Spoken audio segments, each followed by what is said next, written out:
मेरा ये कहना है कि इसमें इलेक्शन कमीशन से ज्यादा सुप्रीम कोर्ट की भी जिम्मेदारी आती है, क्योंकि अल्टीमेटली सुप्रीम कोर्ट कस्टोडियन है हमारे कॉन्स्टिट्यूशन के भी और हमारे फंडामेंटल राइट्स का भी। और ये हमारा फंडामेंटल राइट है कि हमारा जो है, जो वोट हम जिसको दे रहे हैं उसी को जाए, ट्रांसपेरेंसी हो और जो सिस्टम है उस पे लोगों की आस्था बनी रहे। तो इसमें मुझे लगता है कि सुप्रीम कोर्ट की भी भूमिका बहुत अहम हो जाती है। आप जो कहते हैं बिल्कुल दुरुस्त है, मगर सुप्रीम को ड्यूटी दो सेकेंडरी है, प्राइमरी ड्यूटी है इलेक्शन कमीशन। जी जी जैसे सुप्रीम कोर्ट है, इलेक्शन कमीशन भी कॉन्स्टिट्यूशनल अथॉरिटी है।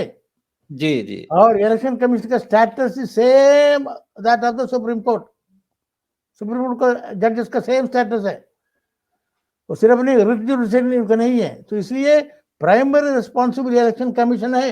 एंड एक और बात है कि सुप्रीम कोर्ट जजेस जो है लॉयर्स हैं, they may be very good in their law. कई अच्छे, कई अपना अपना लॉ का, सिविल लॉ का, क्रिमिनल लॉ का या कमर्शियल लॉ का स्पेशलिस्ट किया होगा। वो इलेक्शन लॉ में एक्सपर्ट्स नहीं है। मगर ये जो इलेक्शन कमीशन से तीनों बैठे हुए हैं आईएएस के हैं, वो सर्विस में उनको इलेक्शन के बारे में सारे पता हैं। इलेक्शन कंडक्ट किए हैं, डिस्ट्रिक्ट इलेक्शन ऑफिसर रहे हैं, चीफ इलेक्शन ऑफिसर रहे हैं, ये तो इनका नॉलेज अच्छा है, रिस्पॉन्सिबिलिटी भी इनका है। तो प्राइमरी रिस्पॉन्सिबिलिटी इलेक्शन कमीशन का है। इलेक्शन कमीशन तो फेल हो जाता है कि इलेक्शन कमीशन रहने का लायक नहीं है। सुप्रीम कोर्ट को ब्लेम नहीं कर सकते हैं, ब्लेम नहीं, आपने ठीक कहा, इसीलिए उनको कॉन्स्टिट्यूशनल प्रोटेक्शन दिया गया है। बल्कि हटाने का भी इसीलिए इम्पीचमेंट जैसे सुप्रीम कोर्ट के जजेस का है उस तरह का प्रोटेक्शन दिया गया है।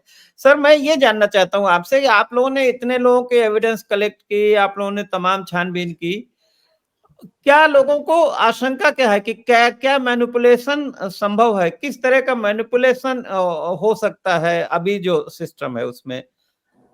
नहीं, जैसे मैंने कहा था, हम तो हैकिंग का, मैनिपुलेशन का बात ही नहीं की। हम तो कहता हूँ तुम्हारा electronic voting machine the best है दुनिया में। टेक्नोलॉजी एडवांसमेंट कर लो, जैसे वो देश पांडे साहब कहते हैं टेक्नोलॉजी एडवांस कर सकते हैं। टेक्नोलॉजी नहीं, आई एम नॉट इंटरेस्टेड। ये जर्मनी एडवांस नहीं कर सकता टेक्नोलॉजी। टेक्नोलॉजी इश्यू नहीं है ये। आप टेक्नोलॉजी एडवांस करेंगे तब भी डेमोक्रेसी प्रिंसिपल अप्लाई करना चाहिए ना।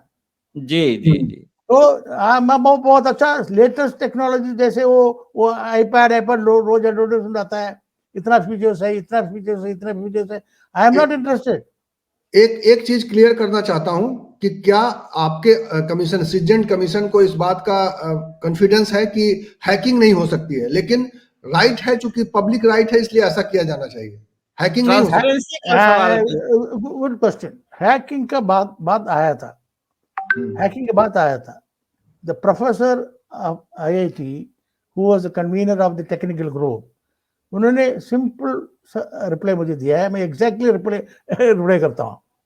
इसे Dev Sahab ji, hacking is the job, the left hand job of my first year student.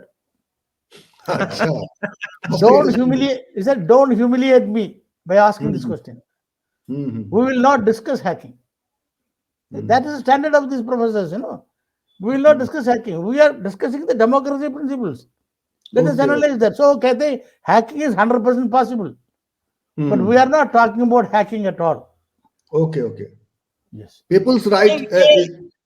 Bhavesh ji, आपको ध्यान होगा कि कल जो एक डेमोन्स्ट्रेशन हुआ था उसका हम लोग वीडियो देख रहे थे, तो पब्लिक के दिमाग में किस तरह के सवाल हैं। तो वो एक पब्लिक आदमी ये कह रहा था कि अगर हम यहाँ जमीन पे बैठ के और चांद पे चंद्रयान भेजते हैं और उसको मैनिपुलेट करते हैं, उसका काम मतलब उसको जगाते उठाते उसको काम ले सकते हैं, तो पब्लिक को लगता है कि फिर ईवीएम क्यों नहीं हो सकते। मतलब एक डाउट, एक बोनाफाइड डाउट। नहीं, मैनिपुलेट हो सकता है, मैं ये कह रहा हूँ, हम उसको पर नहीं गए। हाँ, वो हम समझ रहे हैं। जो हाल में जो डेमोन्स्ट्रेशन हुआ था और जिस तरह के पब्लिक कंसर्न है, मैं वो वीडियो आपको दिखा देना चाहता हूँ। वो बड़ा इंटरेस्टिंग है कि पब्लिक के अंदर किस तरह के कम्प्लेक्स वो जो उसको लेकर सवाल हैं। एक अच्छा सा अल्टीमेटली वीडियो है। लोगों की कॉन्फिडेंस का सवाल है ना, और जी, मुझे वो मैंने जिस वीडियो मैं दिखाता हूँ, उसके बाद वो चर्चा हम इसको जारी रखेंगे। जरा जी 1 मिनट का वीडियो है। भारत की एक बहुसंख्यक आबादी भी इस बात को मानती है कि ईवीएम से चुनाव निष्पक्ष नहीं किया जा सकता, तो फिर ये अड़ियल सरकार ईवीएम को लगा करके चुनाव क्यों करा रही है? जब देश की जनता अगर ये डिमांड कर रही है कि बैलेट लाया जाए और ईवीएम हटाया जाए, तो ये क्यों तानाशाही पर उतरे हुए हैं?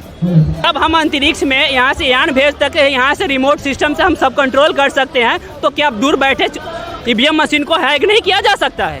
हैक किया जा सकता है, इसीलिए हमें इस पे भरोसा नहीं है। और पहले वाला जनता है नहीं, क्योंकि जो अब ईवीएम से जो है उसमें जो बैलेट पेपर भी होता है वो गिनती नहीं होता है, सिर्फ दिखा जा रहा है कि इतना इतना वोट मिला है, समझे ना? इसलिए जो है हम लोग ईवीएम को घेराव कर रहे हैं, ईवीएम को हटाने की कोशिश कर रहे हैं। और उसके अलावा 19 लाख ईवीएम को जो गायब की गई है, उन मशीनों से सेटलमेंट करके ये चुनाव जीते जा रहे हैं। जहां देखो वहां इन बीजेपी के एमएलए के घरों में, इनकी कारों में ईवीएम मशीनें निकल रही है, वो कहां से आ रही है? तो सर ये पब्लिक के दिमाग में इस तरह के सवाल नहीं, हैं। ये तो बिल्कुल अंडरस्टैंड किए हैं। These boys they have understood the issue very correctly.